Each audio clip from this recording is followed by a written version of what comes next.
Cream Corn and Rice by Kateb Nuri Alim Shonar. Welcome to the pot, y'all. Now don't just stand there, come on in. Take a seat at this worn-down kitchen table with a wobbly leg and a whole lot of stories in its wood grain. Let me ladle you up some truth, thick with butter and a little bit of back talk. You see, this ain't just about food. This is about faith, flavor, and that kind of kitchen wisdom passed down with a side of cornbread and a raised eyebrow. Cream, corn, and rice might sound simple, but baby, it's spiritual. It's the kind of meal that don't judge you when your bank account is hollering louder than your stomach. It don't ask questions about where you've been or how long you cried in the car before walking through the door. Cream, corn, and rice just shows up like grace, like that still, small voice telling you, you gonna be all right, sugar. Where I come from down in the soul-stewed streets of New Orleans and the gospel-soaked porches of the Deep South, cream, corn, and rice isn't a side dish. It's a whole revelation. It's soft like mercy and sweet like favor. My grandmother Celestine stirred it like she was baptizing something. Her spoon was anointed, I swear. She'd hum old hymns while she cooked, each note blessing the pot. And you better not walk through her kitchen with bad manners or a bad spirit. She'd fix both before you got to your second spoonful. Now let me tell y'all about a little folklore passed down from the back bayous and holy hills, a tale of how corn came to be, wrapped in spirit and sass. They say long, long ago, before folks had grocery stores and microwaves and cell phones that tell you when to breathe, there was a holy woman who walked the land barefoot. She wasn't no ordinary woman. No, she was older than time, younger than pain, and smiled like she knew all your business but loved you anyway.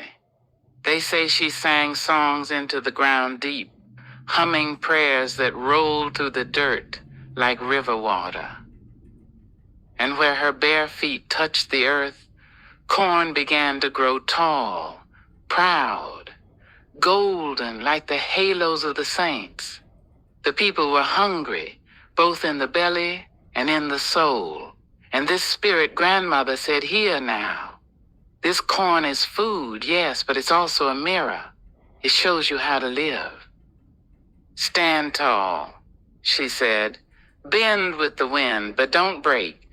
Be sweet, but firm. Grow in rows. And multiply not just in number, but in kindness. Some folks laughed. It's just corn, they said. But then came the droughts, the storms, the long nights of empty pots and full worry. And you know what saved them? That corn. The same stalks they mocked now fed them, healed them, taught them. They began calling it heaven's hair, braided blessings growing from the scalp of the earth. So now, when we make cream, corn, and rice, we don't just cook, we remember. We stir with stories. We season with scriptures. We simmer with soul. I remember one night when my spirit was heavy and my fridge was light. I scraped together a little cream corn, a handful of rice, and a whole lot of prayer. I set the pot on the stove like it was an altar. And I said, Lord, if you can do anything with this little bit, do it. And y'all, when I tell you that meal hugged me from the inside out, it was like the spirit grandmother herself pulled up a chair and said, baby, you gonna make it. That's the thing about spiritual food. It don't need to be fancy. It just needs to be made with love and served with truth.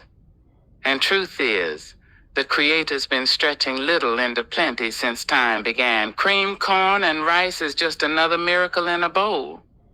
It don't fix everything, but it reminds you that you're seen, fed, and never forgotten. So next time life scorches you when people forget your name, when your dreams feel dried up like old grits, don't throw the pot away. Scrape the bottom, that's where the flavor lives. That's where the fire kissed it. That's where your testimony's getting seasoned. You might be tired, you might be poor in pocket or peace, but baby, if you got a little rice, a little cream corn, and a whole lot of faith, you already rich in what matters. Welcome to the pot, y'all. Stay a while. And as we say down here in the Crescent City, laissez les bon temps rouler. Let the good times roll.